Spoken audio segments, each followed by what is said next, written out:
Proclamación del Santo Evangelio de Jesucristo según San Lucas. Por aquellos días, Jesús se retiró al monte a orar y se pasó la noche en oración con Dios. Cuando se hizo de día, llamó a sus discípulos, eligió a 12 de entre ellos y les dio el nombre de apóstoles. Eran Simón, a quien llamó Pedro, y a su hermano Andrés, Santiago y Juan, Felipe y Bartolomé, Mateo y Tomás, Santiago, el hijo de Alfeo, y Simón, llamado el fanático, Judas, el hijo de Santiago, y Judas Iscariote, que fue el traidor. Al bajar del monte con sus discípulos y sus apóstoles, se detuvo en un llano. Allí se encontraba mucha gente que había venido tanto de Judea y Jerusalén como de la costa de Tiro y de Sidón. Habían venido a oírlo y a que los curara de sus enfermedades. Y los que eran atormentados por espíritus inmundos quedaban curados. Toda la gente procuraba tocarlo, porque salía de él una fuerza que sanaba a todos. Palabra del Señor.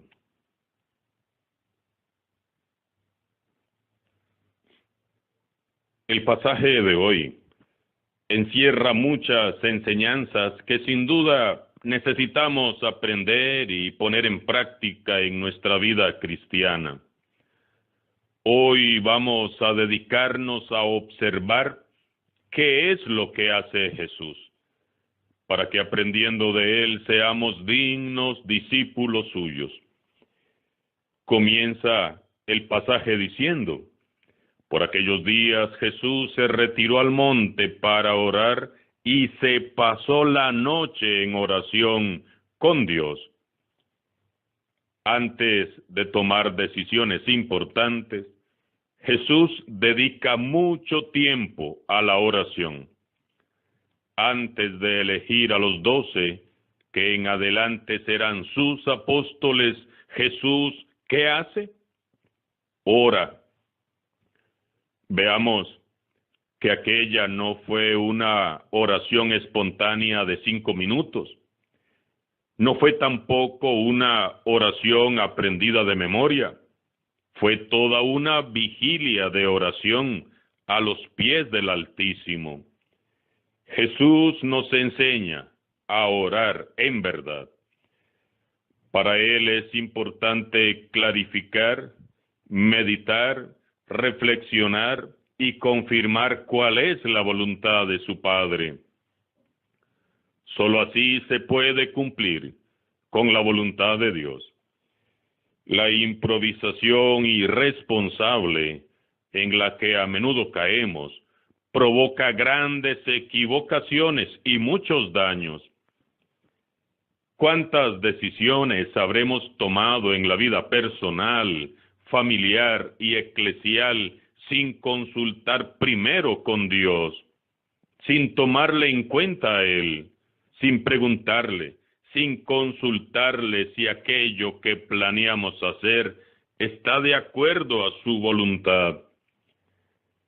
La oración será siempre el mejor clima para discernir la verdad y para descubrir cuál es la voluntad de Dios. Quien quiera actuar conforme a la voluntad de Dios debe de orar con constancia y perseverancia. La oración, como hemos visto, es fundamental. Siendo Él quien es, el Hijo de Dios, no pospone la oración. Para Jesús es muy importante orar. Entonces, ¿cuánto más debería de ser para nosotros la oración? La oración le permite a Jesús escudriñar la voluntad del Padre. Él pone todo en sus manos y deja que sea Él, que sea Dios, quien vaya dirigiendo la construcción del reino.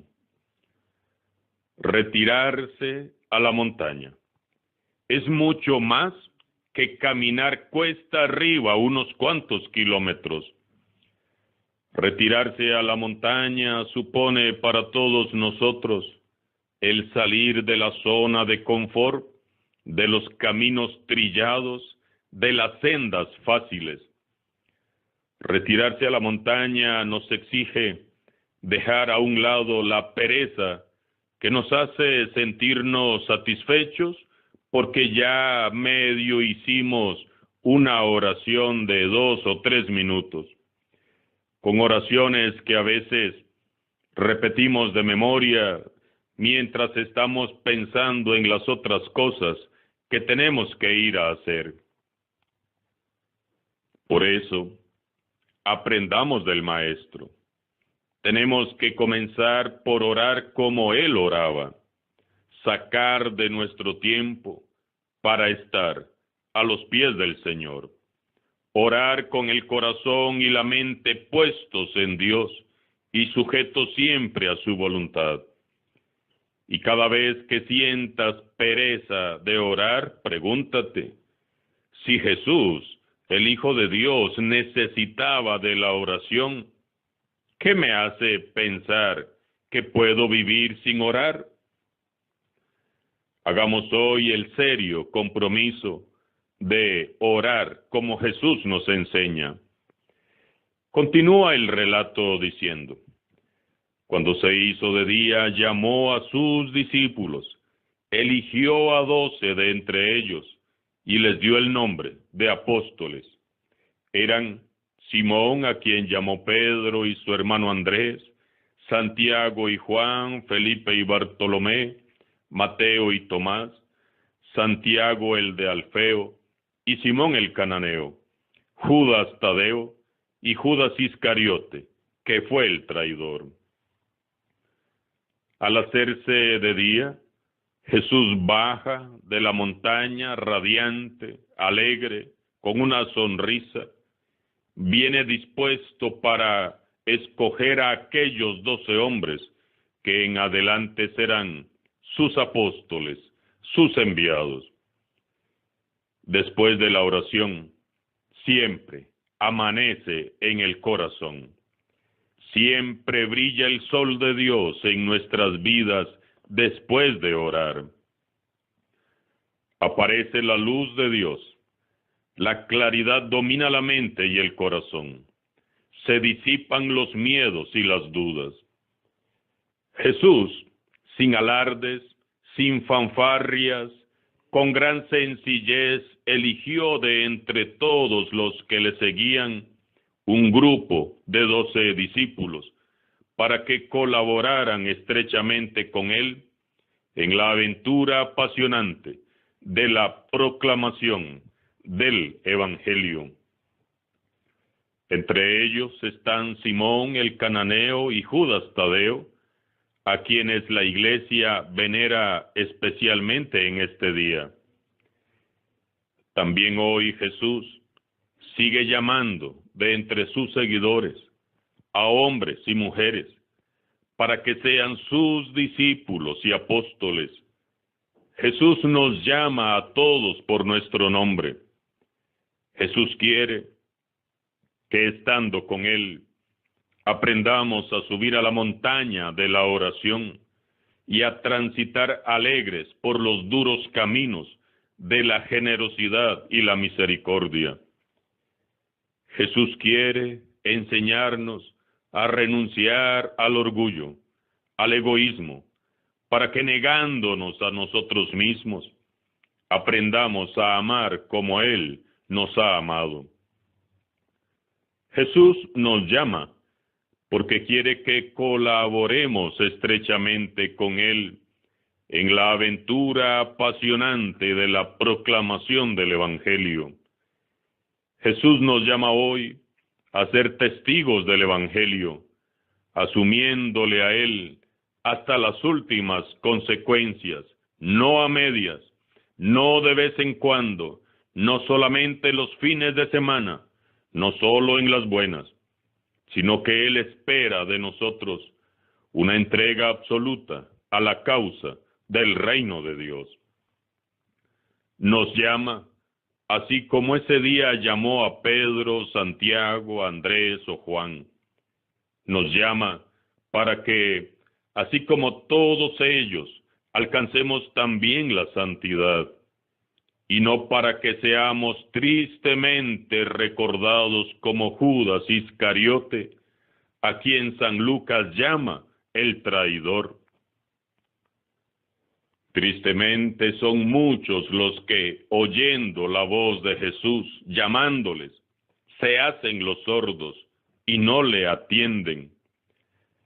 Para muchos es más fácil permanecer indiferentes a la voz de Dios, conformándonos con una vida cómoda y corriente, que correr el riesgo de vivir la aventura hermosa de la evangelización. Atendamos hoy a la invitación de Jesús. Él nos llama por nuestro nombre y quiere hacernos partícipes de su plan. Finalmente, dice el texto, al bajar del monte con sus discípulos se detuvo en un llano. Allí se encontraba mucha gente que había venido tanto de Judea y Jerusalén como de la costa de Tiro y Sidón. Habían venido a oírlo y a que los curara de sus enfermedades. Y los que eran atormentados por espíritus inmundos quedaban curados. Toda la gente procuraba tocarlo porque de él salía una fuerza que sanaba a todos. El trabajo de los discípulos de aquel día y de los discípulos de todos los tiempos queda claro. Hemos sido llamados y enviados para predicar el Evangelio, sanar a los enfermos, expulsar los malos espíritus, dar testimonio de Cristo, dar nuestra vida entera por la causa del Evangelio y atender y servir a los más pobres y necesitados. Para esto hemos sido llamados. Esa es nuestra misión como iglesia, estemos donde estemos y sirvamos donde sirvamos. Jesús nos llama a compartir con Él la aventura del apostolado.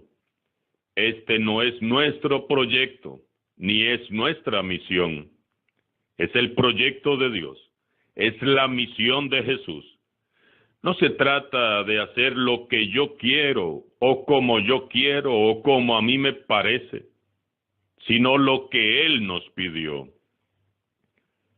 Tenemos que tener muy claro que Jesús es el Señor, y para reconocer humildemente y de corazón a Jesús como Señor y a nosotros como sus siervos, se requiere de la acción del Espíritu Santo.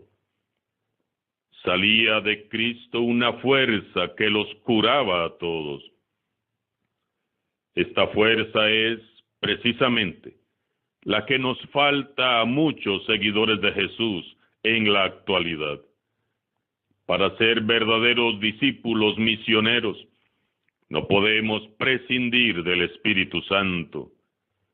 Ser testigos, ser apóstoles de Jesús implica llevar un estilo particular de vida marcado por la humildad, la entrega total, el amor, la generosidad, la misericordia, el sacrificio y la cercanía con los más necesitados.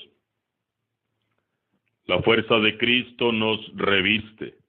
Es la fuerza de lo alto, la fuerza animada por el fuego del Espíritu Santo, que actúa y se muestra en nuestra vida de cada día, y no necesariamente necesita de hechos extraordinarios para manifestarse. Donde quiera que vayamos, todos han de percibir la fuerza sanadora y liberadora de Jesús. Jesús nos llama a ser luz en medio de las tinieblas, paz en medio de las tormentas, salud para los enfermos, libertad para los cautivos, alegría para el que está triste y consuelo para el afligido. Tenemos la fuerza, su Espíritu Santo, para hacer todo esto y mucho más. ¿Qué debemos de hacer? Subir a la montaña de la oración y cada día pedir a Dios que nos revista con la fuerza que proviene de su Hijo Jesús. Les invito a orar conmigo. Este mundo requiere con urgencia de muchos discípulos que irradien la fuerza sanadora y liberadora de Jesús.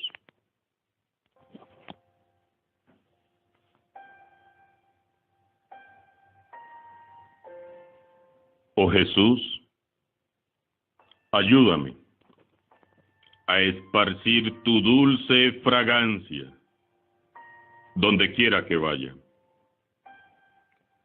Inunda mi alma de tu espíritu y vida. Invádeme y aduéñate tan por completo de mí que toda mi vida sea una irradiación de tu vida.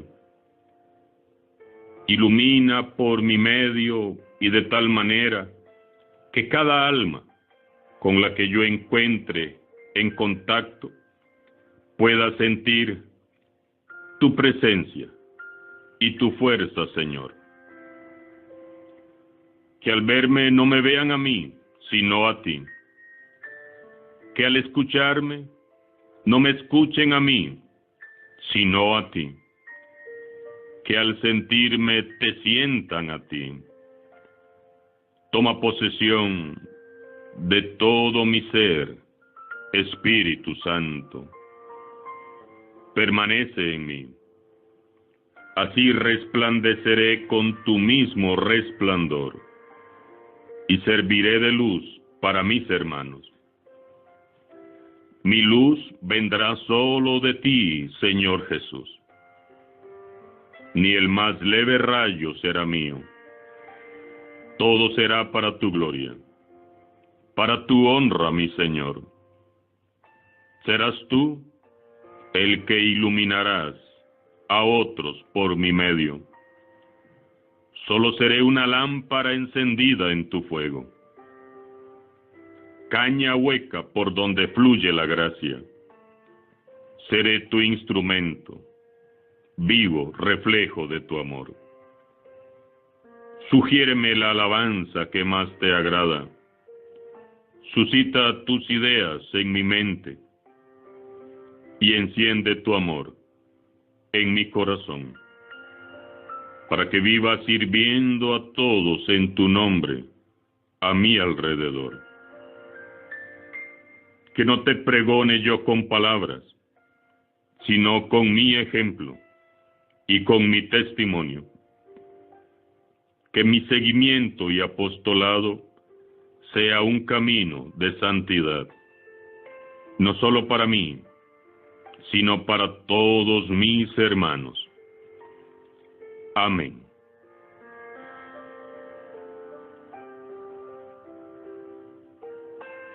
San Simón y San Judas Tadeo, rueguen por nosotros.